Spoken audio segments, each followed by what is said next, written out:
Dan artinya ini akan lebih memeratakan produksi daging ayam dan telur, bukan hanya di Pulau Jawa sebagai sentra produksi, tetapi 5 provinsi yang lain ini akan didorong peningkatan produksi daging ayam dan telurnya, sehingga diharapkan Indonesia sentrisnya bisa semakin kita penuhi gitu. Memang kita untuk lahan ini kita ada 5,6 hektar dengan rencana 18.000 GPS. Itu nantinya proses produksi ini selama 18 bulan kira-kira menghasilkan final stock atau bibit DOC.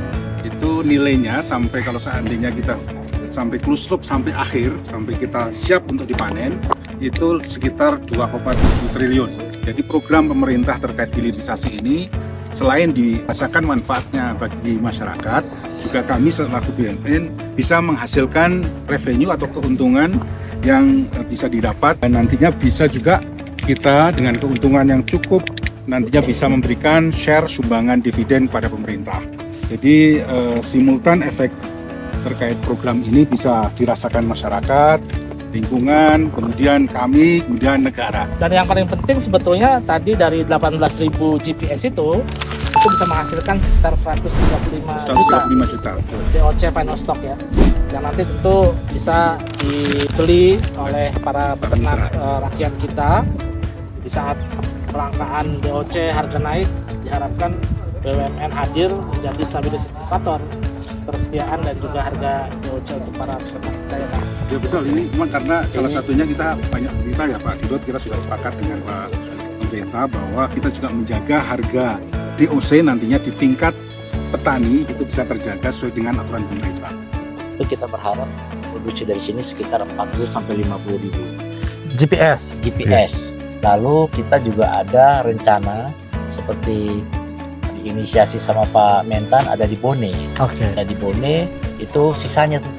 Jadi Bone untuk mensuplai area timur, sementara yang di Malang untuk mensuplai area barat.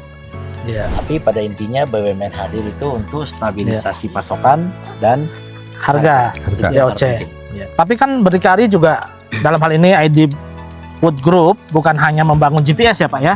Di sini memang kita membangun kandang GPS-nya, tetapi juga di ekosistem di 5 provinsi yang lain, berdikari akan membangun integrasi dari mulai pembibitan, pakan, termasuk sampai hilir. Dan akan mengoptek hasil budidaya dari para peternak untuk program MBG. Betul ya? Betul ya. Ada 5 daerah yang bersama dengan fase 1 ini. Itulah yang akan menyerap. Jadi layer sama boilernya akan diproduksi di mereka, di tempat mereka tuh. Dari sini kita supply, diproduksi untuk menjadi final stock.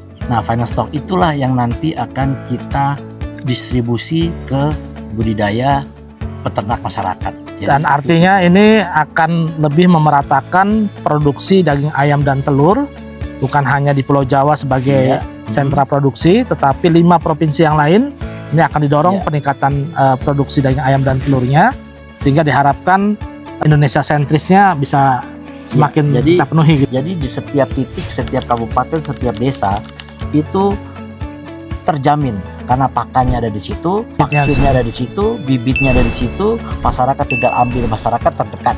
Memang kalau seandainya yang menjadi harapan pemerintah itu adalah hulu hilir dan ini terintegrasi, otomatis pasar ini adalah pasar yang close loop. Jadi cara proses produksi itu ideal bagi komunitas ataupun terkait bisnis poultry. Jadi hulu hilir terjaga outputnya terkait final stock, kemudian masyarakat juga bisa mendapatkan satu bibit yang lebih terjamin harganya, kemudian tersedia, kemudian juga nantinya outputnya secara harga karkas nantinya juga bisa terjaga. Karena ini close loop, jadi terjamin semua, dijamin pasarnya, dijamin proses pengadaannya dijaga. Jadi antara hulu hilir ini sudah terjaga. Bagaimana harga, kemudian harga DOC, harga karkas bisa dijaga di tingkat akhirnya nanti.